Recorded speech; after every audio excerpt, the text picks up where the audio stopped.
Cześć, witajcie na kanale Korbanek TV. Dzisiaj mamy dla Was bardzo ciekawy film. Będziemy kręcić na polu i bardzo ciekawy temat, taki na czasie, ponieważ wchodzimy, takie wszyscy mówią o ekologii. My dzisiaj przyjechaliśmy na pole sprawdzić, jak będzie działać, zachowywać się i czy da radę brona chwastownikowa. Także zobaczcie, mamy taki zestaw Arbosa 4110, 110 koni i bronę chwastownik KARE. I tak widzicie, 6,2 metra chyba szerokość robocza. Zobaczymy, jak to się będzie sprawowało. Jesteśmy na takim najdalszym naszym polu w lesie. Jak nie wyjdzie, to przynajmniej się sąsiedzi nie będą śmiali. Zasiany mamy owies. Pole nie było ogólnie orane. Po żniwach był wysiany poplon, rzodkiew, facelia. I teraz na wiosnę była tylko stalerzowane, żeby już nie przesuszać tej ziemi. No i tak zobaczcie, tak wygląda owies. No co tu mamy? Szarłata, tu się chwastnica jednostronna pokazuje. To jest takie ogólnie pole właśnie, gdzie dużo jest chwastów takich ciepłolubnych typu szarłat szorstki, chwastnica jednostronna. No wiadomo, trafiają się też różnego rdesty, komosa, czyli taka lebioda, czyli takie pospolite chwasty, ale ogólnie najwięcej z tych ciepłolubnych. No ja też one teraz właśnie zaczynają wychodzić, są w tej fazy takiej siewki, dlatego zobaczymy, co ta brona tutaj potrafi. Ogólnie pracując z broną chwastownikową powinno się obsadę zwiększyć o 5-10%, bo mogą być jakieś ubytki. No my tego tutaj nie zwiększyliśmy, tej obsady, bo jeszcze nie wiedzieliśmy, że taką bronę będziemy testować. Także zobaczymy, czy to wypali, jak to wypali. Będziemy próbować. No i tak jak wspomniałem, pole owsa. To ogólnie nie było rane, no i też to pole było zalane po zimie. Bo tu w tym lesie kiedyś były same łąki. To rolnicy przerobili na pola uprawne. Jakie plusy i minusy stosowania takiej brony? No minusy to, że trzeba taką maszynę też kupić. No ale wiadomo, opryskiwacz też trzeba kupić. A największą taką zaletą, plusem, no to jest to, że na pewno nie musimy potem tyle jeść tej chemii, bo jeżeli zastosujemy taką bronę, to wiadomo, że nie stosujemy chemii. To jest bardzo ważne. Jeżeli chodzi o spalanie paliwa, opryskiwaczem też trzeba wykonać zabieg, tak samo jak tą broną. Opryskiwacz musi stać, chwilę wymieszać substancje, więc ja myślę, że jeżeli chodzi o te spalanie tu ciągnika, mimo że ten opryskiwacz ma większą szerokość roboczą, to raczej tutaj akurat będzie takie na tej samym poziomie. No dobra, co tu jeżeli chodzi o ustawienia tej maszyny? Ustawiliśmy sobie kąt natarcia palcy na wszystkich tych kołach kopiujących równo. I teraz jeszcze w czasie pracy tym siłownikiem hydraulicznym będziemy zwiększać lub zmniejszać nacisk na sprężynę. Tu jeszcze musimy tylko poprawić. My to wypoziomowaliśmy teraz na tych kółkach kopiujących na polu. Musimy tą śrubę tutaj górną sobie ustawić w pozycji środkowej, też napływającą, żeby cała maszyna ładnie kopiowała tylko teren na tych kółkach kopiujących, a tu nic nie robimy podnośnikiem od ciągnika. Tu też wiadomo, robimy funkcję pływającą. No dobra, wykonamy kilka próbnych przejazdów i za chwilę pokażemy Wam, jak to wygląda. No i tak, jesteśmy po pierwszych przejazdach. Tak wygląda pole nieprzejechane z tej strony, a tak przejechane. Wygląda to dużo brzydciej, gorzej przed przejazdem, no ale to ma tak wyglądać. Myślę, że ten zabieg tu też pomoże, bo ta ziemia jest tu bardzo zbita, tak ją trochę wzruszymy. No co tutaj widać? No tu mamy jakąś gwiazdnicę, no udało się ją wyrwać. Jeden szarłat, no niestety tego nie udało się wyrwać. Tu akurat tego szarłata już się udało wyrwać. Tu ten owiec troszkę się naruszył, ale jeszcze się trzyma. No ogólnie są jakieś pojedyncze straty, jeżeli chodzi o nasiona owsa też, ale nie jest to najgorzej. O, tutaj też jakiś chwaścik, gwiazdnica wyrwana. Tutaj jakiś, o, taka malutka siewka, zobaczcie, jest też uszkodzona, wyrwana. No tu jest taki duży mlecz, no to wiadomo, tego jest naruszony, ale no tego to już na pewno ta brona nie wyrwie. No jedziemy jakieś 12 km na godzinę tutaj, w miarę szybko. Ogólnie powinno się 2 takie zabiegi robić tą broną, no my to akurat nie chcemy drugi raz już przyjeżdżać, dlatego robimy to raz. Ten docisk dosyć mocno ustawiliśmy, dlatego właśnie, że jest dosyć tutaj twardo, żeby nie robić 2 przejazdów. Bardzo ważne, jeżeli wykonujemy zabiegi bronną chwastownikiem, musi być naprawdę bardzo ładna pogoda. O co chodzi? Jak wyciągniemy taki chwast i mamy tak jak dzisiaj ładnie słoneczko, 20 kilka stopni, jest cieplutko, no to ten chwast jak będzie wyciągnięty, on moment uschnie i się nie przyjmie.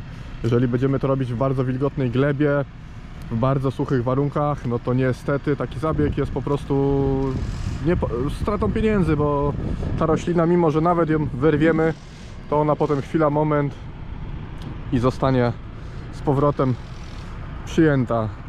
Przyjmie się po prostu z powrotem. No i tak widzicie, wygląda pole po przejeździe tą broną. No dobra, wsiadamy i jedziemy dalej. No tak jak widzicie, pokażemy wam ustawienia. Tutaj nie zmienialiśmy tych kół kopiujących. Jeżeli chodzi o ścisk, nacisk sprężyn, przepraszam, o tu jest skala. No to ładnie z kabiny widać. Ustawiliśmy na 4. Także naprawdę pociągając tą sprężynę to trzeba użyć trochę siły. No ale to ma wzruszyć ziemię, wyrwać chwasty. No dobra. No teraz trochę ponagrywamy, pokażemy wam jak to wygląda w pracy.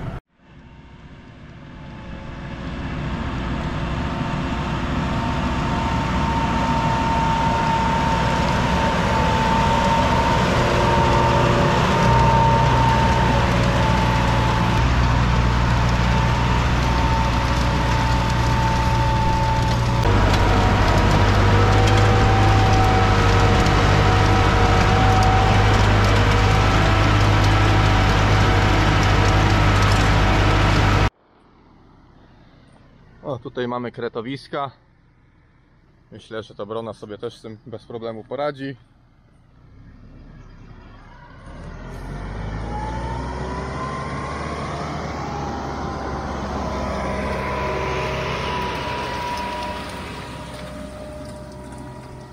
Nie ma śladu po kretowiskach. No teraz akurat brat jeździ, testuje. Także będziemy mieli w tym roku chyba ekologiczny owies. Zobaczymy, co z tego wyjdzie. Tu pole ogólnie jest zboże po zbożu, dlatego jest owies. Owies to taka roślina fitosanitarna i żeby tutaj trochę zrobić taki łamacz płodozmianu, dlatego zasialiśmy owies. No tu jest środek lasu. Kiedyś jeszcze tu próbowaliśmy siać buraki. One wychodziły, bo ziemia jest tu akurat dobra, no ale niestety kukurydzy już tu nie możemy zasiać, no bo domyślacie się pewnie, że jak jest las, to i są dziki. No te buraki jakoś udało nam się to upilnować, że nie było problemu z dzikami, no ale w kukurydzy to nawet żaden sąsiad też nie odważył się zasiać kukurydzy. No z wiadomych względów. No i tak widzicie, działamy. Wydajność, no nie patrzyłem na zegarek, która była jak zaczynaliśmy, ale naprawdę wydajność tego sprzętu jest duża. Ubywa to w miarę szybko. Tu może, o, z tej strony może będzie widać. Brat sobie jeździłem raz w Szrazie. On tak sobie zostawia co drugi przejazd, żeby po prostu nie używać wstecznego do nawracania. No też jakaś to tam jest metoda. Przydałby się GPS, bo wtedy to faktycznie w ogóle fajnie by było już rozwiązane. I te przejazdy można by w ogóle, nie trzeba by nakładek robić. My tu też no niestety musimy robić nakładki, no bo jedziemy na tak zwane oko. No i teraz tak widzicie, wygląda pole niezrobione. No tak zrobione. No tu trochę samosiewy jeszcze jakiegoś innego zboża są z zeszłego roku zimowego, no ale to wiadomo, tego już brona też nie wyrwie, no bo to już jest duże. Ale zobaczcie, no fajnie, wszędzie ta ziemia jest ruszona. Tu jest trochę przykryty ten owiec, gdzie były większe takie grudki. No on na pewno jest troszkę uszkodzony, taki przybity, ale to musimy też wiedzieć, że jeżeli stosujemy zabiegi herbicydowe na chwasty, to tego tak nie widać, że zboże jest uszkodzone, że wstrzymało swój rozwój, no bo nie ma takich naocznych jakby uszkodzeń tak po tej bronie. Ale wierzcie mi, że naprawdę taki zabieg chemiczny też mocno hamuje rozwój rośliny, przyhamowuje ją. Jeżeli nie wierzycie, to możecie gdzieś sobie kawałek folii zostawić na polu, wykonać zabieg i wtedy tą folię ściągnąć i zobaczycie, że te zboże, gdzie nie było pryskane, nie dostało chemii, odbije szybciej. Zresztą stąd też dlatego wzięło się na przykład w burakach stosowanie dawek dzielonych, po to właśnie, żeby nie uszkadzać tak mocno rośliny, żeby nie doznawała takiego szoku. W kukurydzy też już jest to stosowane, praktykowane, no w zbożu na razie jeszcze nie słyszałem, żeby ktoś to stosował dawki dzielone. Raczej stosuje się jeden zabieg herbicydowy, ale może w przyszłości też to.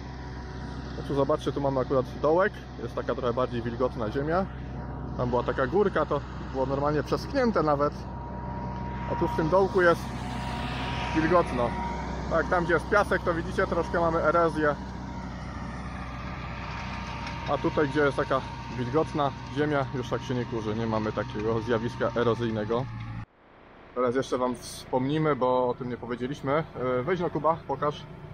Tutaj palce, widzicie, jest taka zapadka i można bez problemu podnieść do góry, wyłączyć z pracy, więc jeżeli coś robimy